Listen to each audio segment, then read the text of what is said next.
అరే అదేంటో అప్పుడే చీర మార్చేసావేంటి? చీర మార్చడం ఏమిటండి? నేను సాయంత్రం నుంచి ఈ డ్రెస్ లోనే ఉన్నాను కదా. సాయంత్రం నుంచి డ్రెస్? ఓహ్, అయితే నేను కలగన్నా అన్నమాట. బాగుంది, నిలబడే కలలు కంటున్నారన్నమాట. వెళ్ళి పడుకోండి. రోజు ఒక్కడే పడుకుని బోరు కొడుతుందో. అయితే వెళ్ళి ఆ భద్రం గారి గదిలో పడుకోండి. భద్రం గారు ఎందుకు కాసుకానా? అరే నా బాధ అర్థం చేసుకోండి. మీ నాన్న ఎంతో సంబరపడిపోయి పుట్టబోయే మనవాడి కోసం పేరు కూడా సెలెక్ట్ చేసుకుని పెట్టుకున్నాడు. మరి మన ప్రయత్నం అదే, మన ఎఫర్ట్ మనం పెట్టాలి కదా. అబ్బా, రేపు హైకోర్టులో కేసుకి ప్రిపేర్ అవ్వాలి. గొడవ చేయకుండా వెళ్ళి పడుకోండి. అబ్బా, నీ కేసులు రోజు ఉండేవి కదా, కాస్త నా కేసు పరిశీలించు. పనుంది, ముందు వెళ్ళండి. చూడు Shravani, Indian marriage act 25 of 1955 section 9 ప్రకారం భర్త కోరినప్పుడు భార్య నిరాకరించడం నేరం. అటువంటి సందర్భాల్లో భర్త భార్యను బలాత్కరించడం తప్పు కాదు. You know that? I say do you know? అలాగా. ఐపీసీ 105 ఆఫ్ 1860 సెక్షన్ 375 ప్రకారం బలాత్కారం అనేది మహాభయంకరమైన నేరం. 6 ఏళ్ల కఠిన శిక్ష కూడా వేయచ్చు. You know that? ఇదే సెక్షన్ డబాయం సెక్షన్. చూడు శ్రావణి, జెంటిల్మెన్ అడుగుతున్నాను, మర్యాదగా పడగదిలో రా ప్లీజ్. నేను రాను. చూడండి, పని పాటాలేని పందులు కుక్కలు పశువులు చేసుకునే పని బిడ్డల్ని కనడం. మనుషులకి ఇంకితం ఉండాలి, సమయం సందర్భం ఉండాలి. మీలాగా నేనేం పని పాట లేకుండా లేను. వెళ్ళండి.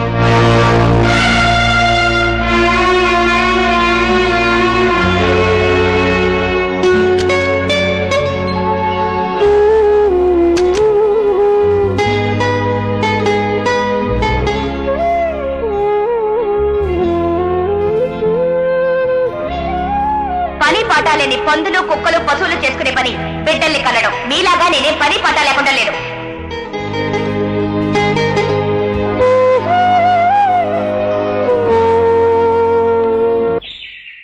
చూసావా ప్రభాకరం, నువ్వు ఈ ఫ్యాక్టరీ వ్యవహారాలు చూసుకోవడం మొదలు పెట్టినప్పటి నుంచి ఎంత ఇంప్రూవ్ అయిందో.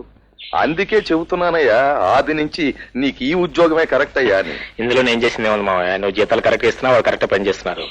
అయినా నాకు లా ప్రాక్టీస్ చేయాలని అభిలాష ఎప్పుడే పోలేదు మావయ్య. వద్దు ప్రభాకరం, లాలో చాలా లాలూచీలు ఉంటాయి, నీకు సరిపడదు. మరి శ్రావణకి ఎలా సరిపడిందంటావు? నా తెలివితేటలు ఇచ్చాడు భగవంతుడు. పైగా దాన్ని తీసుకొచ్చి ఈ వ్యవహారంలో దించాననుకో, వారం తిరగకుండానే దెబ్బ చేసిపోతుంది. ఎవరి సామర్థ్యం వాళ్ళది. ఏం సామర్థ్యం ఏమిటో మావయ్య, నేను లా చదువుంటూ కూడా ప్రాక్టీస్ చేయలేకపోవటం నాకు చాలా సంతృప్తిగా ఉంది. పైగా శ్రావణ ఒకసారి ఏం మాట్లాడుతుందో తనకి తెలియదు, మనసు బాధ పెడుతుంది. ఆఫ్ కోర్స్, కానీ ప్రభా, చిన్నప్పటి నుంచి శ్రావణ మనస్తత్వం ఏమిటో, అది ఎలా పెరిగిందో నీకు బాగా తెలుసు. దాని మనసు తెలిసి ప్రవర్తిస్తావనే కదా నీకిచ్చి పెళ్లి చేశాను. నిజమే, భార్య పరిసరంగా మాట్లాడితే భర్త కష్టంగానే ఉంటుంది. కానీ ఎన్నాళ్ళు ఒకళ్ళు ఇద్దరు పిల్లలు కలిగేసరికి తల్లి అయిపోతుంది, చల్లారిపోతుంది. కానీ శ్రావణి నీ భార్య, పైగా నువ్వు అంటే దానికి పంచ ప్రాణాలు కూడా. అందులో అబద్ధం లేదు కదా. నాకు కూడా శ్రావణ అంటే ప్రాణం కాబట్టి పెళ్లి చేసుకున్నాను కదా మావయ్య. కానీ ఒకసారి కాకపోయినా ఒకసారి నా మనసుని ప్రవర్తించాలి కదా. వద్దు, ఆ పంతం పెట్టుకోవద్దు. శ్రావణి నువ్వు వేరువేరు అనుకోవద్దు. శ్రావణి మనసు కష్టపెట్టుకుంటే నేను చూడలేను. ప్రభాకరం, నా కోసమైనా నువ్వు శ్రావణితో సర్దుకుపోవాలి. నీకోసం ఏంటి మావయ్య, నా కోసం కూడా సర్దుకుంటాను. కాకపోతే నా మనసులో ఉన్న మాట మీకు చెప్పడం ధర్మం కదా అని చెప్పాను. అదే మావయ్య, నేను కోర్టు డ్రాప్ చేసి నేను బ్యాంక్ వెళ్తాను. వెల్డన్ శ్రావణి, మీ నాన్నగారి పేరు నిలబెట్టావమ్మా. Congratulations madam. ఈ కేసు గెలవడం అసాధ్యం అనుకున్నాం. మీరు ప్రాసిక్యూషన్ ఆర్గ్యుమెంట్స్ ని అరక్షణంలో తలకిందులు చేశారు. Thank you.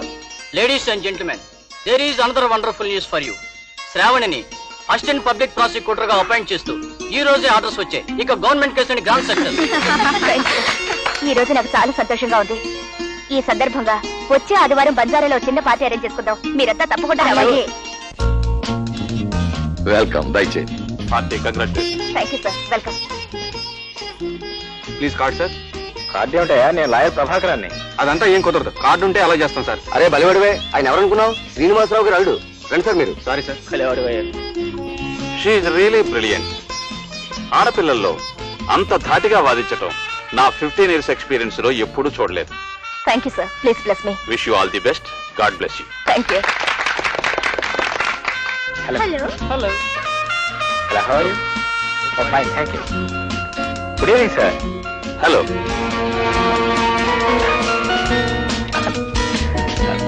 Hi, sorry for the delay. ఇదేమి డ్రెస్ అండి, సూట్ వేసుకురాలేదా? సూట్ ఎందుకో, సాయంత్రం పార్టీకి. పార్టీకి పెద్ద పెద్ద వాళ్ళతో వస్తారో తెలుసు కదా, పైగా జడ్జి గారు కూడా వచ్చారు. మిమ్మల్ని ఏమని పరిచయం చేయను? శివాని చెప్పే తప్పేంటి? తప్పేవుటా? మా వారండి లా చదివి ఇంట్లో బుద్ధవతారంలా కూర్చున్నారు, పైగా పార్టీకి సూట్ వేసుకురావడం చేత కాదని చెప్పనా? మీరున్నారే. హాయ్ దేవి. నమస్కారం. నమస్కారం అండి. నమస్కారం. Hearty congratulations. Thank you sir. Welcome. నమస్తే. Hello. Good morning sir. Hello sir. బాగున్నారా? ఏమండి మీరు అటు వెళ్ళి కూర్చోండి, అమృతరావు ఎవరు వస్తున్నారు. ఏమంటుంటే హలో. కూర్చోండి. యారా?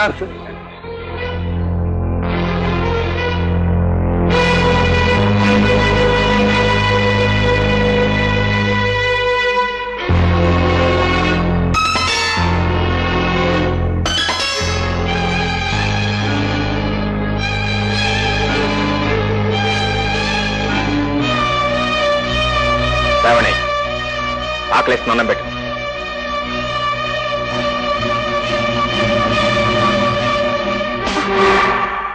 ఏమండి పాట ఆపేశారు?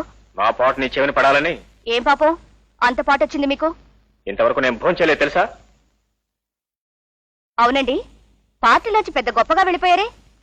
అది మనం ఆర్గనైజ్ చేసిన పార్టీ కదా, మనమే గెస్టుల్లా ఫీల్ అయిపోతే ఎలా? వచ్చిన వాళ్ళకి మర్యాద చేయక్కర్లేదా? వచ్చిన వాళ్ళకి మర్యాదలు తప్ప ఉన్న వాళ్ళకి మర్యాదలు అక్కర్లేదనే ఉద్దేశం. చూడు శ్రావణి, చిన్నప్పటి నుంచి ఎరుగున్నవాడిని కాబట్టి ఎన్ని చిన్నతనాలనే భరిస్తూ వచ్చాను. కానీ ఊరుకుంటున్న కొద్ది నువ్వు మరీ మితిమిరిపోతున్నావు. అసలు గౌరవం లేకుండా ప్రవర్తిస్తున్నావు. ఇదేం బాగలేదు. పోనీ ఏది బాగుంటుందో చెప్పండి. నాకు బాగుండే లాయ వృత్తిని ఎలాగూ చేయనివ్వలేదు. కనీసం భర్తగానైనా గౌరవంగా బ్రతకనిస్తే బాగుంటుంది. బ్రతకండి, నేనేం వద్దనలేదే. అలా బ్రతకాలంటే నేను మళ్ళీ లాయర్ వృత్తి చేయాలి. ఈ ఇంట్లో కాకుండా విడిగా కాపురం పెట్టాలి. విడిగా కాపురవా? ఇక్కడ మీకేం తక్కువ? పరువు తక్కువ. నా కాళ్ళ మీద నేను నిలబడి కలవ కొంచెం తగిన గౌరవంగా ఉంటుంది, కానీ ఎల్లరికి పిల్లలకి మాత్రం గౌరవం ఉండదని అర్థమైంది. మీ కాళ్ళ మీద మీరు నిలబడితే గంజి తాగాల్సిందే. మీతో పాటు గంజి తాగే అలవాటు మా వంశంలో లేదు. అంత గొప్ప వంశంలో పుట్టి నన్నింది పెళ్లి చేసుకున్నావు? 10 మందిలో పెళ్ళైందని పేరు కోసమా? ఇంత గంజి ఆలోచనలు పెట్టుకుని మీరు నన్నెందుకు చేసుకున్నారు? డబ్బు కోసమా? నీ డబ్బు నాకు వద్దనుకునే ఇల్లు విడిచి వెళ్ళిపోవాలనుకుంటున్నాను. నువ్వు నాతో వస్తావా రావా? భారీగా మీ నిర్ణయానికి కట్టుబడే ముందు కూతురుగా మా నాన్న అభిప్రాయం కూడా తెలుసుకోవాలి. నీకు మీ నాన్న ముఖ్యమా, నేను ముఖ్యమా? ఇద్దరు ముఖ్యమే, కానీ ఇద్దరు కన్నా ముందు నాకున్నది నాన్న. ఆ తర్వాతే మీరొచ్చారు. 2 పడవల మీద ఒకేసారి ప్రయాణం చేయాలనుకోవటం అవివేకం శ్రావణి. అలాగే చిల్లు పడ్డ పడవ మీద సంసార సముద్రాన్ని దాటాలనుకోవడం మరీ అవివేకం. Good, very good. బాగా చెప్పావు శ్రావణి. నీ మనసులో మాట నీకు కూడా తెలియకుండా ఎంత స్పష్టంగా బయటపడిందో చూసావా? నేను చిల్లిపడ్డ పడవను కదూ, పనికి మాలిన వాడిని, అప్రయోజకుణ్ణి, మీ ఇంట్లో మీ నీళ్ళలో బ్రతుకున్నవాడిని కదూ. ఆల్ రైట్, నీ అభిప్రాయాన్ని తలకిందులు చేసే రోజు త్వరలోనే వస్తుంది. ఈ చిల్లుపడ్డ పడవే నీకు లైఫ్ బోట్ అవుతుంది. నువ్వు నిరసించి నీ గడ్డి పోసే ప్రవాహంలో కొట్టుకుపోతున్న నీకు దిక్కు అవుతుంది. నేనే నీకు దిక్కు ముక్కు కూడా అవుతాను. అప్పుడు నువ్వు నా వెంట నాకేం చేస్తావో చూస్తాను. Good night.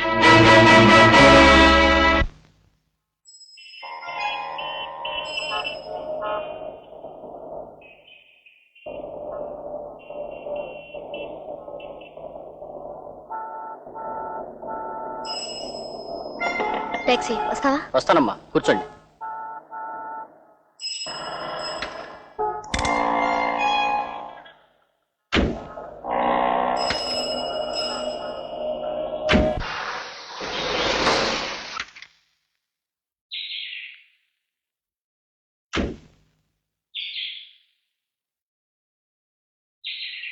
మీ అయ్యగారు ఉన్నారా? లేరమ్మా, ఈ రోజు ఆగస్టు 15 కదమ్మా, సరస్వతి విద్యాలయానికి వెళ్ళారు. దేశానికి స్వాతంత్రం వచ్చిన ఈ శుభదినము నాడు మన పట్నంలో పూజ్య బాపూజీ వంటి నిస్వార్థపరుడు స్వతంత్ర భారతదేశాన్ని ముందుకు నడపడానికి కంకణం కట్టుకున్న త్యాగమూర్తి శ్రీ అమృతరావు గారు ఈ ఉత్సవంలో పాల్గొనడం మన అదృష్టం. శ్రీ అమృతరావు గారిని పతాకావిష్కరణ చేయవలసిందిగా మీ అందరి తరఫున కోరుతున్నాను.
ఎవరమ్మా నువ్వు? అమృతరావుని హత్య చేసొస్తున్నాను. అమృతరావు గారిని హత్య చేసావా? ఎందుకని? అది నా జీవిత లక్ష్యం. ఓహో, ఎంత గొప్ప లక్ష్యం తల్లి.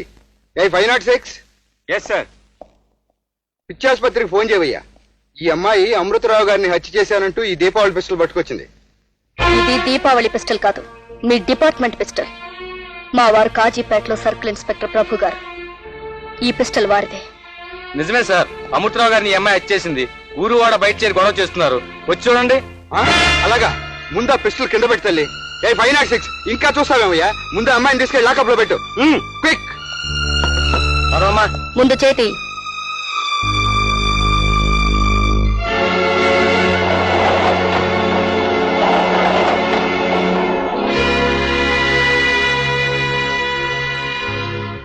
నమస్కారం ఇన్స్పెక్టర్ గారు. ఓ, రండి సుబ్రహ్మణ్య గారు, కూర్చోండి. ఏమిటి ఇలా వచ్చారు? అమృతరావుని హత్య చేసిన సంధ్యను ఒకసారి కలుసుకుందామని వచ్చాను. ఆవిడతో మీకేం పని? సంధ్య ఎవరో మీకు తెలీదా? నాకెలా తెలుస్తుంది? నాథూరాం గాడ్సేకి నాయనం కావచ్చు. కాదు, 15 ఏళ్ల క్రిందట శివాలయం వెనక పెంకుటింట్లో ఆహుతైపోయింది ఓ కుటుంబం. అందులో మిగిలిన ఒక్కగానొక్క ప్రాణం సంధ్య.